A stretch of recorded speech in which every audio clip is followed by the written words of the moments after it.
Moin, moin, moin, moin Leute.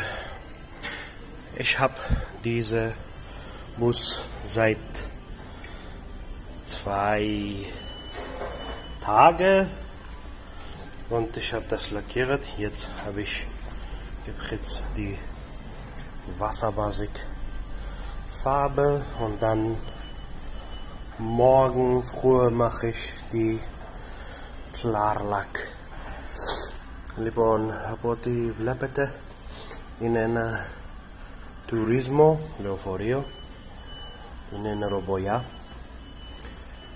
Επειδή δεν έχω αρκετά ζέστη εδώ μέσα, πρέπει να το αφήσω να στεγνώσει και αύριο το πρωί, πρώτο Θεός, να το περάσω, όπως λένε, γυαλιστερό το βερνίκι του.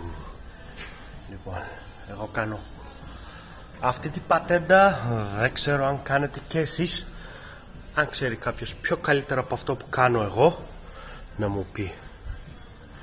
Λοιπόν, πώς σας φαίνεται? Τέλεια, έτσι δεν είναι? Και με το που θα έρθει αύριο το πρωί το βερνίκι, θα σας βγάλω και πάλι ένα βίντεο. Σήμερα είναι 14 του μηνός 9 του 2025.